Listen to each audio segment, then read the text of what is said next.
오늘의 헤드라인입니다. 타다 금지법이 국회 상임위를 통과하면서 본회의 문턱만을 남겨놓고 있습니다. 택시 생존권 보장이냐, 혁신의 좌초냐를 두고 논란은 당분간 계속될 것으로 보입니다. 국내 연구진이 연립해 물을 튕겨내는 성질을 흉내내 변압기 전력 설비에 불법 광고물을 부착을 막을 수 있는 특수 코팅 기술을 개발했습니다. 특히 이 기술은 내구성은 2배 이상 높이면서도 가격은 4분의 1로 낮춰 경제적이고 화재 위험도 줄일 수 있어 다양한 분야에 활용이 가능할 것으로 보입니다. 베텔게우스는 겨울철 대표 별자리인 오리온 자리를 구성하는 별 중 하나입니다. 매년 겨울이 오면 천문학자들은 베텔게우스를 주목하는 이유가 있다고 하는데요. 오늘 별별 이야기에서는 베텔게우스에 대해 자세히 알아봅니다.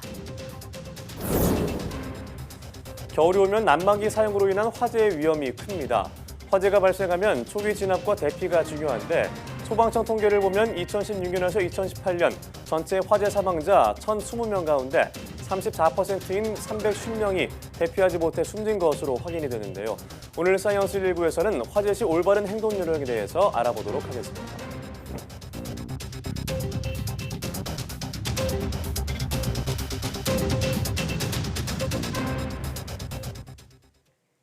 여러분 안녕하십니까? 사이언스 투데이입니다. 앞으로 1년 6개월 정도 뒤면 승합차 호출 서비스인 타다가 사실상 멈춰설 가능성이 큽니다. 이른바 타다 금지법이 국회 상임위를 통과하면서 본회의 문턱만 남겨놓고 있는데요. 택시 생존권 보장이냐, 혁신의 좌초냐를 두고 논란이 커지고 있습니다. 최하영 기자입니다. 이른바 타다 금지법인 여객 자동차 운수사업법 개정안이 8부 능선을 넘은 것으로 보입니다. 이제 국회 본회의만 통과하면 1년 6개월 뒤에는 지금 방식의 타다는 찾아볼 수 없게 됩니다. 개정안은 관광 목적으로 승합차를 6시간 이상 빌릴 때만 운전자를 알선할 수 있고 대여와 반납 장소도 공항이나 항만으로 제한했습니다. 대신 타다 같은 플랫폼과 택시 사업을 연계한 플랫폼 운송 사업이 새로 도입될 전망입니다. 택시 제도를 혁신적으로 개편하고 재편해서 타다와 같은 혁신적 서비스가 택시 안에서도 구현이 가능하다는 것을 보여주는 그런 법이라고. 이에 대해 타다 모회사인 소카의 이재용 대표는 국민 편의나 신산업에 대한 고려 없이 택시 산업의 이익 보호만 고려됐다며 강한 불만을 쏟아냈습니다. 공유 경제 속에서 급성장하는 세계 모빌리티 경쟁에서 뒤처질 수 있다는 우려도 나옵니다. 앞서 승차 공유 서비스인 우버X와 카카오 카풀 서비스도 택시업계 반대와 규제에 가로막혀 결국 멈춰섰습니다. 택시를 활용하지 않는 분야에는 정부가 7.17 대책을 내놓은 이후에 투자가 한 건도 이루어지지 않았습니다. 그러니까 투자자들도 시장은 굉장히 불투명하게 본다는 거죠. 내년 총선을 앞두고 여야 의원들이 택시업계 표를 의식해 개정안을 처리할 것이란 전망이 나오는 가운데 택시 생존권 보장이냐, 혁신의 좌초냐를 두고 논란은 당분간 계속될 것으로 보입니다. YTN 최하영입니다. 4대강 보호 처리에 대한 최종 결정이 결국 해를 넘기게 됐습니다. 보호 개방 실험 등 준비가 부족한 점도 있겠지만 해당 지역의 반발이 강해서 내년 총선 이후로 결정을 미룬 것으로 보입니다. 황선욱 기자입니다.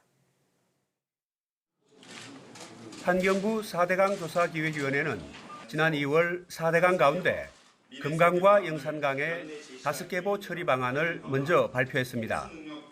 세종보 등 3곳은 해체, 백제보 등 2곳은 상시 개방하는 방안을 제시한 겁니다. 제시하는 우리 강의 자연성 회복에 기여하면서 현 세대와 미래 세대가 우리 강의 물을 지속적으로 이용하고 그 혜택을 누릴 수 있도록 고심한 결과입니다. 최종 결정은 국무총리를 공동위원장으로 하는 국가물관리위원회의 몫입니다. 당초 정부 계획대로라면 올해 연말까지 결정이 이루어져야 하지만 연내 결정은 이미 어렵게 됐습니다. 우선 국가물관리위원회 출범 자체가 8월로 늦어지면서 실무 준비가 그만큼 늦어졌기 때문입니다.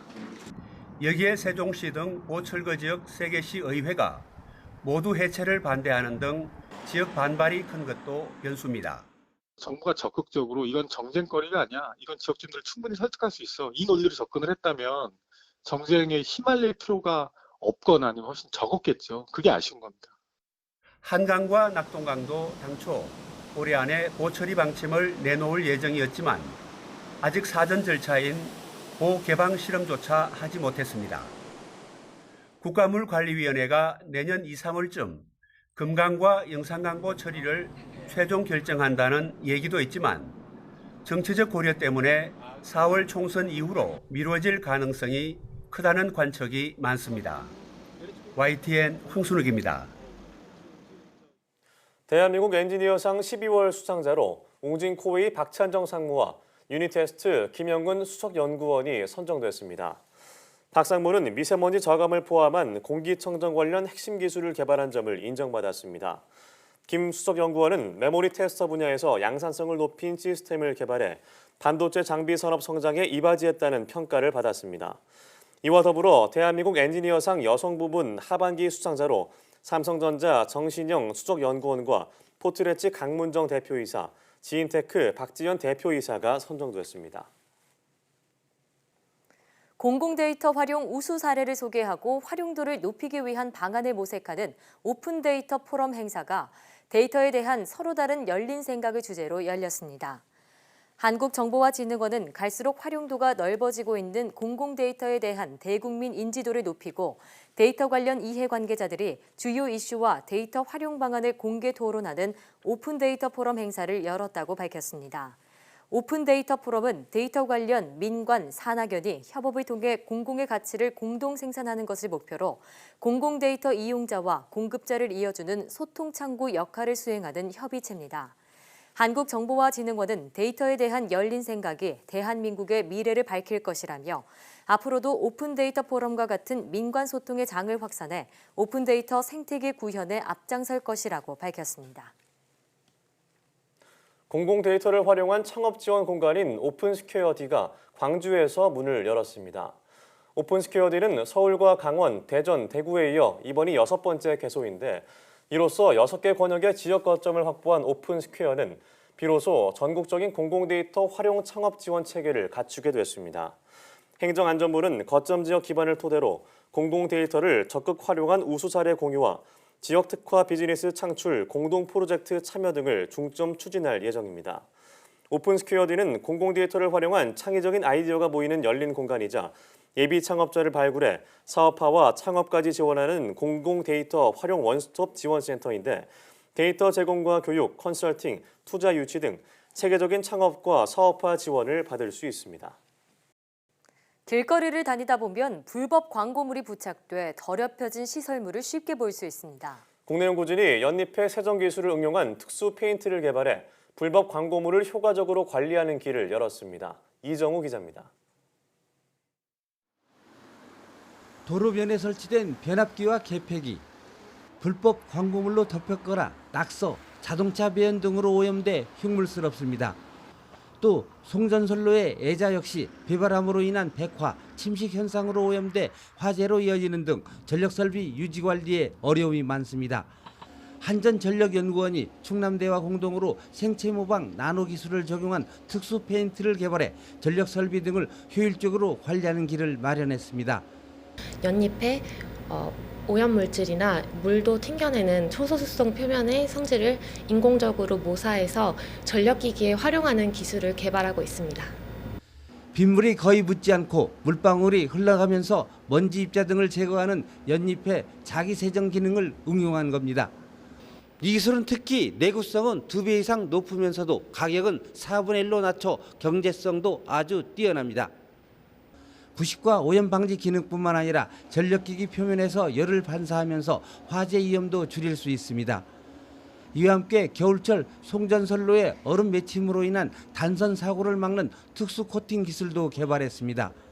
초소수성의 표면 특성을 갖게 함으로 인해서 물만으로도 오염 물질이라든지 이런 것들을 스스로 깨끗하게 해주는 그런 기능을 갖는 자기세정 기능을 전국에 있는 애자에 적용할 계획입니다.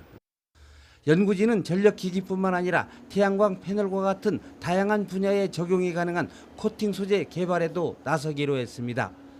YTN 이정호입니다.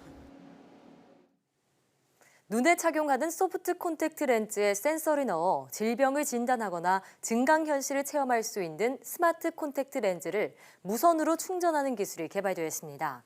연세대와 유니스트, 카이스트 공동연구팀은 무선 전력 공급 장치를 갖춘 스마트 콘택트 렌즈 기술을 개발했다고 밝혔습니다.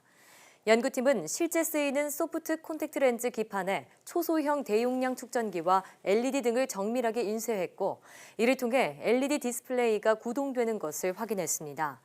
이 스마트 콘택트 렌즈는 편안한 착용감을 위해 유연하고 투명한 구조로 설계됐으며 눈물이 닿거나 보관액에 담겨있을 때도 제 기능을 유지한 것으로 확인됐습니다.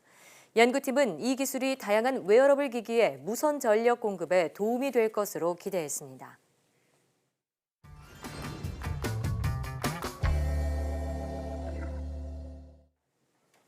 베텔게우스는 겨울철 대표 별자리인 오리온 자리를 구성하는 별 중 하나인데요. 하지만 수명이 다해서 곧 죽게 될 운명에 처했기 때문에 많은 천문학자들의 관심을 한몸에 받고 있다고 합니다. 네, 오늘 별별 이야기 시간에는 연세대학교 은화진화연구센터 지웅배 연구원과 함께 베텔게우스에 대해서 알아보도록 하겠습니다. 네, 안녕하세요. 어서 오세요. 안녕하세요. 네, 저희가 지난 시간에 겨울철 별자리에 대한 얘기를 나누면서 특히 그중에 오리온 자리에 대한 얘기를 했는데 그중에 속한 1등성의 아주 밝은 붉은 별 베텔게우스에 대한 얘기를 나눠볼 텐데요. 어떤 별인가요? 네, 베텔게우스는 우리 지구에서 약 640광년 거리에 떨어진 비교적 가까운 별입니다. 지금 계절인 겨울 밤하늘에 떠오르는 크고 아름다운 오리온 자리의 한쪽 어깨, 겨드랑이를 맡고 있죠. 베텔게우스란 별의 이름이 꽤 아름답게 들리지만 사실 그 실제 단어의 뜻은 겨드랑이, 어깨라는 뜻입니다. 그렇군요. 만약 우리나라에서 먼저 비슷한 관점으로 이 별에게 이름을 붙였다면 아마 겨별이라고 부르지 않았을까. 겨별이요? 네, 싶습니다. 네. 이 베텔게우스는 사실 아주 거대한 별인데요. 현재 이 별의 지름은 우리 태양의 800배나 됩니다. 와. 또한 처음 형성되던 때 우리 태양의 20배나 더 무거운 질량이 뭉쳐서 만들어진 것으로 추정됩니다. 네. 보통 별은 질량이 무거울수록 태울 수 있는 땔감의 양도 많아집니다. 하지만 그 땔감을 태울 수 있는 속도가 훨씬 더 빨라지기 때문에 질량이 무거울수록 그 수명은 더 짧아집니다. 네. 베텔게우스의 질량과 진화 양상을 볼 때 이 별의 수명은 약 700에서 800만 년 정도로 추정됩니다. 거의 100억 년의 수명을 갖고 사는 우리 태양과 비교하면 엄청난 짧은 생이라고 볼 수 있겠죠. 이처럼 베텔게우스는 빠른 속도로 진화를 겪으면서 아주 크게 팽창하고 지름도 매우 크지만 표면의 온도가 미지근하게 내려가면서 많이 낮아졌기 때문에 지금은 붉은 빛을 띠는 적색 거성의 단계를 겪고 있습니다. 그러니까 오리온 자리의 어깨 부분, 겨드랑이 부분을 차지하고 있는 베텔게우스를 천문학자들이 매년 겨울이 되면 특히나 주목하는 이유가 있다고 하던데요. 어떤 건가요? 네. 베텔게우스에게 천문학자들이 주목하는 이유는 바로 이 별이 장대한 죽음을 앞두고 있기 때문입니다. 태양을 비롯한 우주의 모든 별은 태어나서 죽는 진화의 과정을 겪습니다. 그런데 질량이 그다지 무겁지 않은 별은 아주 느리게 핵융합 엔진을 소모해가며 죽어가기 때문에 진화 막바지 단계에서 맞이하는 죽음의 순간도 그렇게 다이나믹하지는 않습니다. 이런 질량이 작은 별들의 외곽 가스 껍질을 우주 공간에 토해내고 남게 되는 잔해를 우리가 행성상 성운이라고 부르죠. 하지만 베텔게우스처럼 아주 무거운 별들은 훨씬 격렬한 죽음을 맞이합니다. 질량이 무거운 별들은 핵융합을 여러 단계에 걸쳐서 멈추었다가 재개했다가를 반복합니다. 중심의 핵융합 엔진이 잠깐 소진되면 온도가 내려가면서 별의 중심부가 수축합니다. 다시 그 중심부 온도가 올라가면 중심부에 쌓여있던 핵융합 찌꺼기들이 다시 다음 단계 핵융합의 재료로 재활용되게 됩니다. 질량이 무거운 베텔게우스와 같은 별들은 이러한 과정을 여러 번 반복해 끝내 중심에 아무리 수축해도 온도가 올라가지 못하는 아주 높은 밀도의 철이 뭉쳐있는 핵을 만들 때까지 진화를 진행합니다. 그렇군요. 이때가 되면 다시 핵융합이 멈추면서 중심부 핵이 더 수축하더라도 다음 단계 핵융합을 진행할 만큼의 높은 온도가 만들어질 수가 없습니다. 네, 그러면 그렇게 될 경우에 그러니까 핵융합 단계가 멈추게 되면은 그때 별이 죽음을 맞이한다 이렇게 볼 수 있는 건가요? 네, 그렇습니다. 그 결과 별의 외곽부터 중심부까지 순식간에 중심을 향해 붕괴하듯 빠르게 수축을 하게 되는데요. 이때 중심부로 떨어지던 것의 그 반동으로 다시 빠른 속도로 외곽의 물질을 모두 튕겨냅니다. 그 격렬한 모습이 바로 초신성 폭발의 형태로 목격이 되는 것이죠. 네. 워낙에 짧은 수명을 살고 있고 게다가 이제 곧 죽을 운명이 다가오는 것으로 보이는 우리 베텔기우스는 조만간 우리 현생 인류에게 초신성 폭발의 멋진 모습을 목격할 수 있게 해주는 주인공이 될 것으로 기대받고 있습니다. 네. 그래서 저를 비롯한 많은 천문학자들은 네. 매년 겨울이 오면 이 밤하늘에 떠있는 오리온 자리를 바라보면서 그 어깨에 자리한 베텔기우스가 올 겨울엔 멋진 역사적인 모습을 보여주기를 기대하고 있습니다. 올겨울이라고 말씀하셨지만 이 태양지름의 800배나 되는 엄청난 별이잖아요. 네. 엄청난 크기 별이 더 폭발하면서 우리가 초신성 폭발을 목격하는 어떤 기회를 줄 수 있다 기대를 하셨는데 그럼 언제쯤으로 예상이 되고 있나요? 네. 사실 한 가지 고백하자면 네. 천문학자들이 생각하는 시간의 규모와 우리가 일상에서 사용하는 시간의 규모가 좀 큰 차이가 있습니다. 네. 네. 그래서 가끔 농담으로 천문학자에게 조만간이란 단어의 뜻은 조년과 만년 사이를 의미한다고 우리가 이야기를 하기도 하거든요. 네. 물론 정확하게 베텔기우스가 어느 시점에 초신성 폭발을 하게 될지 날짜를 콕 집어서 말씀드릴 수는 없습니다만 베텔기우스의 형성 당시 추정되는 질량과 현재 진화 상태를 보면 앞으로 약 수십만 년 안에는 반드시 폭발할 것으로 생각됩니다. 네. 하지만 워낙 진화 막바지를 걷고 있기 때문에 어느 시점에라도 폭발해도 사실 전혀 이상하지 않은 별입니다. 당장 내일 터진다고 해도 이상하지 이상한 게 않은 아니거군요. 별인 거죠. 네, 근데 이 거리가 640광년이면 거기서 터져서 우리 지구로 눈에 들어오는데 640년이 걸린다는 얘기잖아요. 그래서 이미 폭발했을 수도 있다 이런 얘기도 있는데 어떤가요? 네. 한 가지 재미있는 천문학적인 상상력을 동원해 볼 수 있는데요. 네. 어쩌면 베텔기우스는 말씀하신 것처럼 이미 폭발하고 사라진 별일 수도 있습니다. 네. 다만 지구에서 베텔기우스까지 거리가 있다 보니까 폭발 순간의 섬광이 아직 그 빛이 지구로 날아오지 못했을 뿐인 거죠. 네. 만약 정말 이런 상황이라면 우린 여전히 밤하늘에서 베텔기우스가 생전에 남긴 잔상을 통해서 그 별을 보고 있지만 사실 그 별은 실제 우주에서는 사라지고 없는 별일 수도 있는 겁니다. 네. 그리고 사실 우리가 보고 있는 많은 별들이 실제 이런 상황이기도 합니다. 만약 베텔기우스가 정말 가까운 시일에 당장 내일 밤에라도 폭발하는 모습을 보인다면 우린 당연히 그 모습을 맨눈으로도 선명하게 목격할 수 있을 겁니다. 예. 베텔기우스는 지구에서 꽤 가까운 별에 속합니다. 따라서 이 육중한 별이 남긴 폭발의 모습은 지구에서도 아주 선명하게 보일 텐데요. 일반적인 초신성 폭발의 상황과 비슷하리라 추측을 해본다면 그 폭발은 지구의 밤하늘에서 보름달 정도로 밝은 모습으로 약 15일간 목격될 겁니다. 네. 심지어 그 빛이 너무 밝아서 일주일 동안은 낮에도 쉽게 볼 수 있을 겁니다. 네, 아니 벌써 베텔기우스가 폭발을 했다면 우리가 초신성 폭발을 볼 수 없는 거니까 좀 아쉬워지려고 하는데 그런데 우리가 지금 얘기 나누고 있는 초신성 폭발 좀 흔하게 관찰할 수 있는 그런 현상인가요? 사실 우리는 초신성 폭발이라고 하면 아주 드물게 나타나는 현상이라고 쉽게 생각을 할 수 있는데요. 다들 살면서 직접 그런 멋진 모습을 본 적은 없으니까요. 하지만 생각보다 초신성 폭발은 꽤 흔하게 벌어지고 있습니다. 우리 은하는 태양 질량의 약 3천억 배 정도로 많은 질량이 모여있는 은하계인데요. 이런 정도의 질량을 가진 은하에서는 평균적으로 약 50년마다 한 번씩 초신성이 터지고 있습니다. 지난 수백만 년 동안 약 2만여 개 정도의 초신성 폭발이 우리 은하에서 있었던 것으로 보입니다. 물론 우리 은하가 아닌 다른 외부에 있는 먼 은하까지의 초신성을 생각하면 더 많은 초신성을 모두 생각해 볼 수 있습니다. 하지만 외부 은하에서 터진 초신성은 그 거리가 너무 멀기 때문에 맨눈으로 우리가 관측하기에는 조금 힘들어집니다. 미래 베텔게우스처럼 우리 은하 안에 있는 별이 초신성 폭발을 해 주어야 우리가 밤하늘에서 편하게 맨눈으로도 볼 수 있는 그런 멋진 우주쇼가 될 수 있겠죠. 네. 그럼 우리 은하에서 이미 오래전부터 초신성 폭발이 있어 왔다면 역사 속에서도 기록으로 남아있지 않을까 하는 생각도 하게 되는데요. 어떤가요? 네. 흥미롭게도 과거 많은 역사 속 기록에서도 이런 초신성 폭발에 대한 기록들이 많이 남아 있습니다. 실제로 현재 우리 은하에 남아있는 많은 초신성 잔해들과 역사 속에 기록된 밤하늘에서의 위치나 시기를 비교해 보면 그 당시 폭발했던 초신성이 현재 우리 은하 어디에서 어떤 형태로 잔해 구름을 만들어 놓았는지를 확인해 볼 수 있습니다. 역사 기록 속에서도 가끔씩 등장하는 초신성 폭발, 밤하늘 아래 우리 조상님들의 눈동자에도 쏟아졌을 그 초신성 폭발의 빗줄기가 부디 가까운 미래 우리에게도 쏟아질 수 있는 날이 오면 좋겠습니다. 네, 뭐 지난 시간에 배워서 그런 것도 있고 남쪽 하늘에 맑은 날에 보면은 그 오리온자리 보이더라고요. 그래서 요즘에 그게 좀 재미인데 과연 우리 생애의 이 오리온 자리의 겨드랑이가 사라지는 날이 올지 계속 지켜보도록 하겠습니다. 네, 오늘 말씀 고맙습니다. 고맙습니다.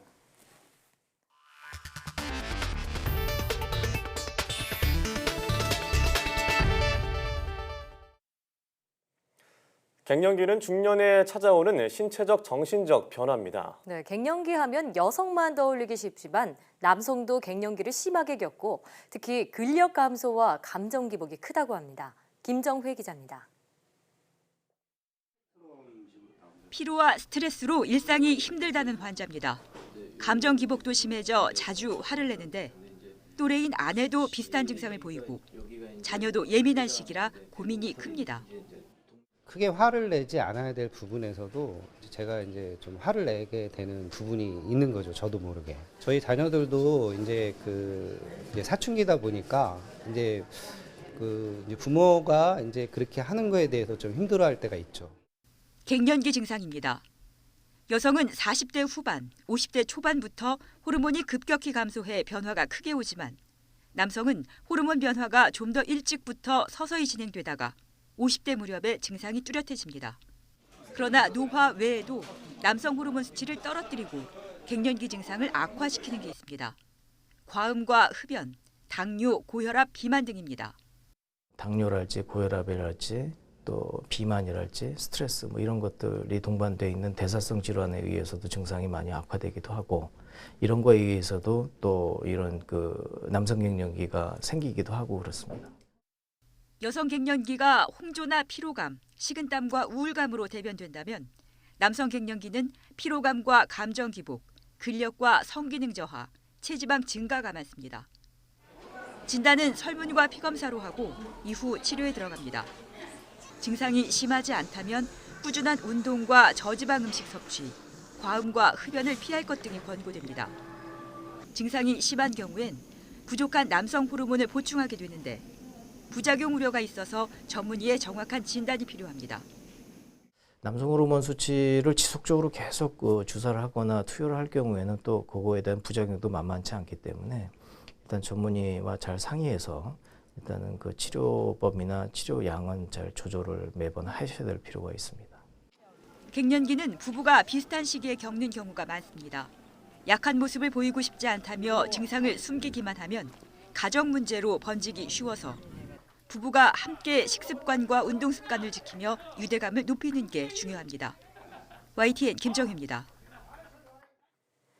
실업자를 위한 구직급여 지원 규모가 올해 처음으로 8조 원을 넘을 것으로 보입니다. 고용노동부가 발표한 11월 노동시장 주요 특징을 보면 지난달 구직급여 지급액은 모두 5,932억 원으로 나타났습니다. 이에 따라 올해 1월부터 지난달까지 누적 지급액은 7조 4,832억 원으로 집계됐습니다. 지금까지의 추세로 본다면 다음 달 지급액을 합한 올해 구직급여 총액은 8조 원이 넘을 것으로 예상됩니다. 정부는 현 정부 들어 구직급여 수급 자격 제한을 확대하고 구직급여의 상하한액을 높이는 것이 구직급여 증가로 이어졌다고 설명했습니다. 시간제로 일하는 노동자 수가 올해 300만 명을 넘었습니다. 60살 이상과 여성이 대부분을 차지하고 있는데요. 이들이 받는 임금은 월 93만 원 수준이었습니다. 한영규 기자가 보도합니다. 올해 8월 통계청의 경제활동 인구조사 결과 전체 시간제 노동자는 316만 명이었습니다. 지난해 271만 명보다 45만 명이 늘었습니다. 시간제 노동자는 정해진 근로시간이 일주일에 36시간 미만인 노동자를 말합니다. 이들 가운데 60세 이상은 105만 명으로 전체의 3분의 1을 넘었습니다. 여성은 231만 명으로 작년보다 17% 늘었습니다. 시간제 노동자들이 받는 월 평균 임금은 93만 원으로 나타났습니다. 60세 이상 시간제 노동자의 월 평균 임금은 67만 원, 여성 노동자는 90만 원 수준이었습니다. 시간제 노동자의 국민연금 가입률은 5명에 1명꼴인 20%에 불과했습니다. 건강보험과 고용보험 가입률은 27%와 26%로 국민연금 가입률보다는 높았습니다. 시간제 근로자의 임금 수준과 사회보험 가입률이 매년 조금씩 나아지고 있긴 하지만 아직은 열악한 형편입니다. 고령화로 노인 인구 비중이 커지고 여성의 경제활동 참가도 늘어나고 있기 때문에 전일제 노동자와 시간제 노동자의 차별을 없애고 근로 조건을 개선하기 위한 노력이 필요해 보입니다. YTN 한영규입니다.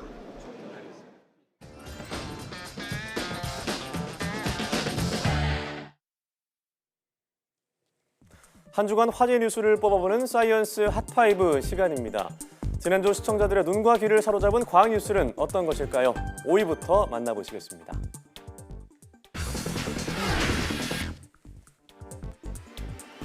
화물 운송의 새로운 장을 열게 될 대륙철도, 한반도부터 중국, 러시아를 지나 유럽으로 이어지는데요. 문제는 러시아의 선로폭이 우리와 다르다는 겁니다.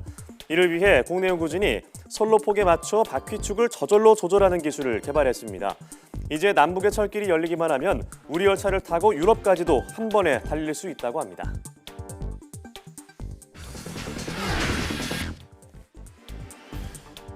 멋진 몸매를 위해 운동하시는 분들 많으실 텐데요.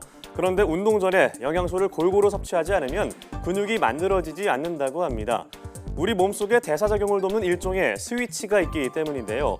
영양 상태가 부족하면 이 스위치가 근육을 만드는 대신 에너지를 보충해서 오히려 역효과를 가져올 수 있습니다.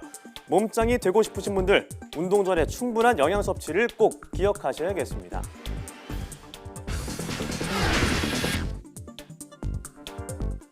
3위는 백두산 폭발에 관한 소식이 차지했습니다. 영화 속 초유의 재난을 가져오는 백두산 폭발이 과연 현실에서 가능할지 많은 분들이 궁금해하실 텐데요. 실제로 백두산은 언제든 폭발할 수 있는 활화산으로 세계에서 가장 위협적인 화산 가운데 한 곳이라고 합니다. 이와 관련된 심상치 않은 징후들도 속속 나타나고 있는데요. 이 때문에 남북이 힘을 모아서 백두산 연구를 꾸준히 해야 한다고 전문가들은 입을 모으고 있습니다.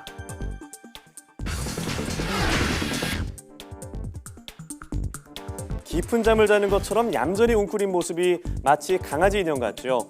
지난해 여름 러시아에서 발견된 강아지 화석입니다. 18,000년 정도 된 것으로 추정되는 이 강아지 화석은 털과 이빨, 수염까지 그대로 보존돼 있는데요. 객과 동물로 추정되지만 늑대인지 개인지 아직 정확한 종은 밝혀지지 않았다고 합니다.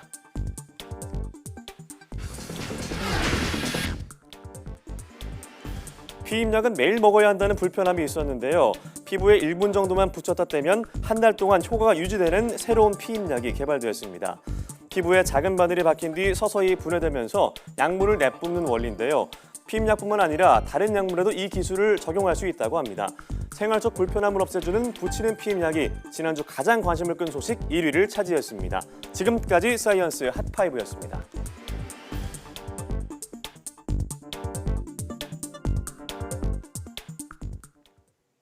희귀 야생동물의 천국으로 불리는 코스타리카에서 흥미로운 생태계 탐사 프로젝트가 진행 중입니다. 태고의 신비를 품은 숲속에 설치한 몰래카메라를 통해 야생동물의 생생한 모습을 촬영해 생태계 연구에 도움을 주고 있습니다. 이교준 기자입니다. 깊은 산속 옹달샘 주변에서 퓨마 한 마리가 어슬렁거립니다. 신나게 뛰노는 새끼 사슴들도 눈에 들어옵니다. 원격 조종되는 카메라에 포착된 야생 동물들의 생생한 모습입니다. 숲속에 은밀하게 숨겨놓은 40여 대 카메라를 통해 지금까지 100여 종의 야생 동물들을 촬영했습니다. 철창이나 울타리에 갇힌 동물이 아닌 자연 그대로의 모습입니다. Through the videos, you get to learn a lot about the behavior of the wildlife, what they're eating and how they're interacting between species. 전 국토의 25%를 국립공원 등으로 보호하고 있는 코스타리카는 희귀 야생동물의 서식지로 유명합니다. 미국인 부부학자가 지난해 말부터 이곳에서 생태계 탐사 프로젝트를 진행하고 있는 이유입니다. 이들이 촬영한 영상은 인근 학교의 학습 자료로 활용돼 학생들의 자연 보호 의식을 키우는데 도움을 주고 있습니다. Aprendí que el medio ambiente de ellos, cómo viven y cazan y todo, entonces ya aprendí que hay que considerar más a no tirar basura ni a dañar su ecosistema. 연구진은 이번 프로젝트가 전 세계 국립공원 등으로 확대되어 생태계 보호에 보탬이 되길 바라고 있습니다. YTN 이교준입니다. 물고기를 잡는 도구 가운데 하나인 자망에 LED 등을 설치하면 바다 거북이나 돌고래가 걸려 죽는 것을 줄일 수 있다는 연구 결과가 나왔습니다. 영국 엑스터 대학과 페루 환경보호단체 프로텔피누스는 자망에 일정 간격으로 LED를 부착한 결과 자망에 걸리는 바다 거북과 돌고래의 비율이 최대 70% 감소한 것으로 나타났다고 밝혔습니다. 반면 자망을 이용해 잡으려 했던 목표 어종의 어획량은 줄지 않는 것으로 집계됐습니다. 연구팀은 자망에 설치된 LED가 바다거북 등의 감각기관을 자극해 물속에 자망이 있다는 것을 알리는 역할을 한다며 이처럼 간단하면서도 저렴한 방법으로도 해양 동물도 보호할 수 있다고 덧붙였습니다. 지하철 화재 등 재난 상황에서 인공지능으로 최적의 대피로를 신속하게 찾아주는 기술이 개발됐습니다. 한국기계연구원은 대전시청역에서 AI 기반 화재 대피로 안내 시스템을 시연하는 행사를 진행했습니다. 이 기술은 역사 내부에 설치된 20여 개의 사물 인터넷 센서가 화재 발생 상황에서 온도와 일산화탄소, 연기 농도 등을 파악해 발화점을 피해 최적의 대피로를 안내해주는 겁니다. 이렇게 파악된 대피로는 모니터와 천정에 설치된 130여 개의 레이저를 통해 지하철 바닥에 표시됩니다. 연구원은 대전 지역 소재 기업에 이 기술을 이전하고 기술 사업화를 지원할 방침입니다.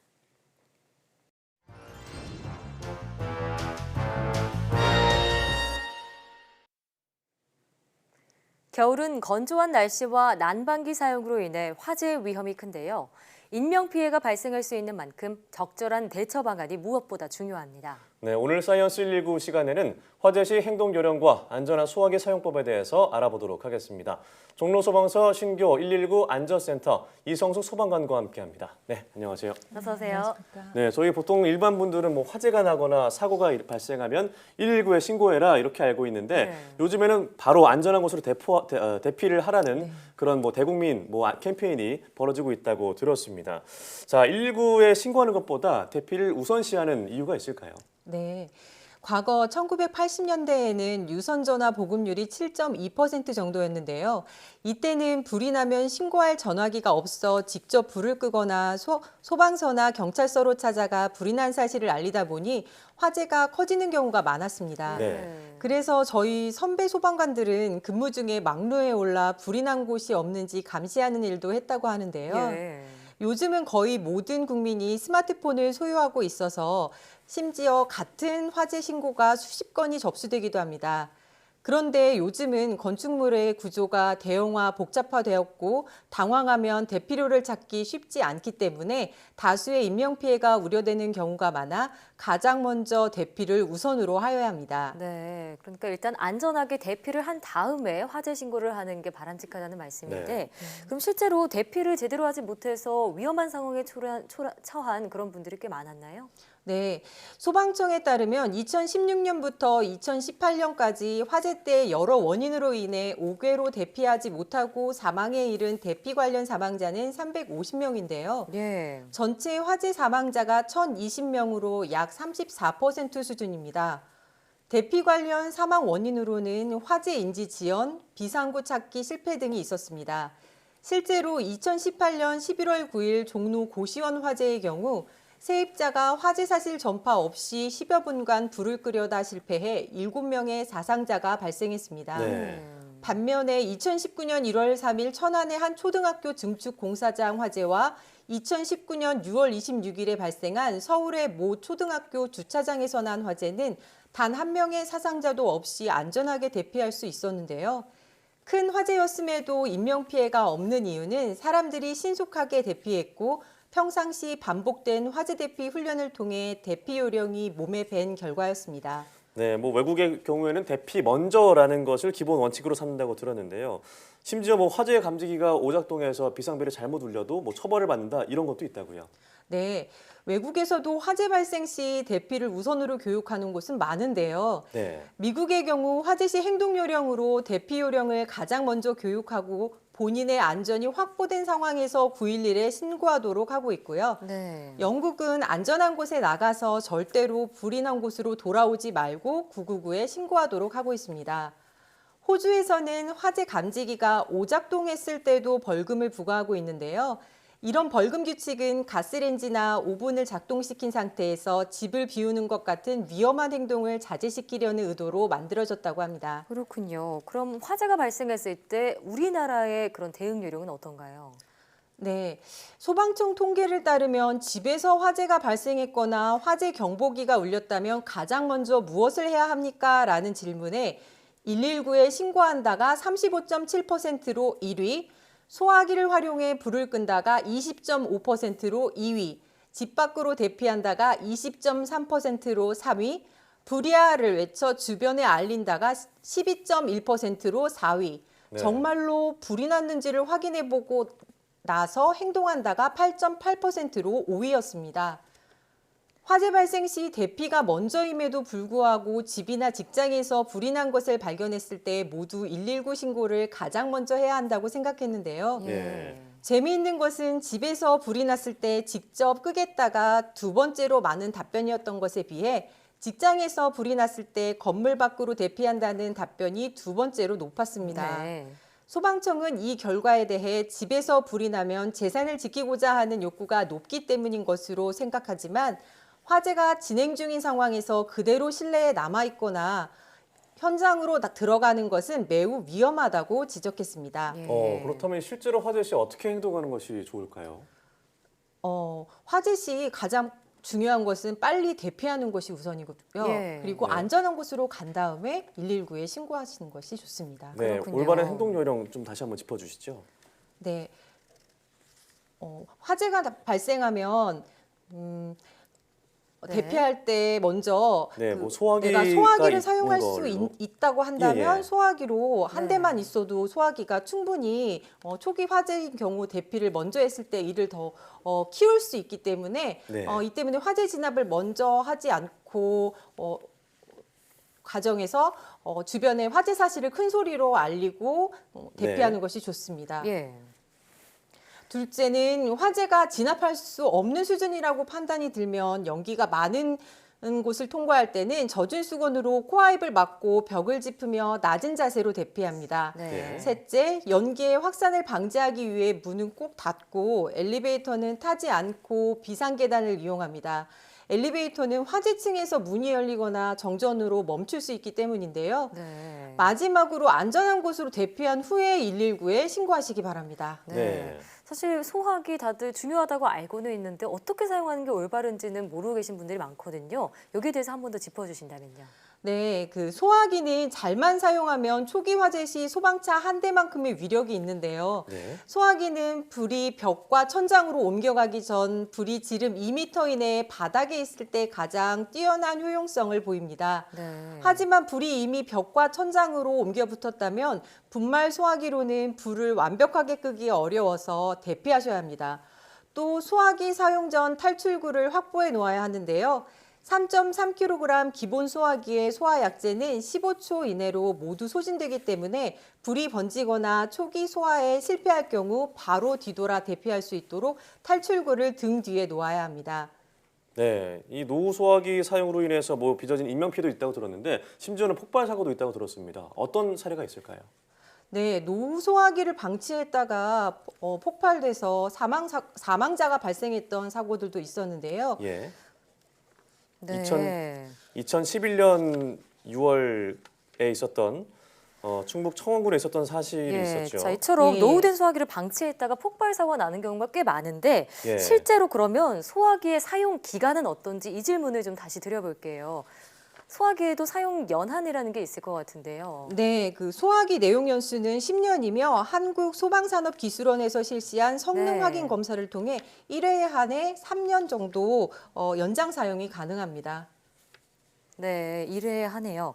자, 그러면 계속해서 다음 질문 드려보겠습니다. 우리가 평상시에 좀 노후 소화기가 있으면은 교체를 하고 대피를 하는 게 중요할 것 같은데 평상시에 화재 사고가 날 때 당황할 경우가 있잖아요. 어떻게 하는 게 좋을까요? 소화기를 사용하다가 그 가장 중요한 것은 소화기 예. 내용물이 15초 이내 모두 나오게 되는데 비상구, 즉 내가 탈출할 곳을 등 뒤에 놓고 네. 준비를 해놓으시는 게 중요합니다. 그래서 만약에 초기 소화에 실패하게 되면 소화기를 버리고 바로 대피할 수 있도록 하는 것이 중요하죠. 네. 그럼 비상구가 어디 있는지 먼저 파악하는 것도 굉장히 중요하겠네요. 네, 그래서 저희는 저희 소방관들은 늘 뭐 이미지 트레이닝에 굉장히 익숙하기 때문에 처음 가는 건물이나 또 익숙하지 않은 복잡한 건물에서는 예. 비상구를 먼저 확인하는 것을 주로 하고 있습니다. 네, 그렇군요. 자, 저도 사실 비상구가 어딘지 하고 생각을 해보면 쉽게 떠올려지지가 네. 않습니다. 이미지 트레이닝 평상시에 습관화하는 것도 참 좋을 것 같다는 생각이 드네요. 오늘 말씀 잘 들었습니다. 네, 고맙습니다.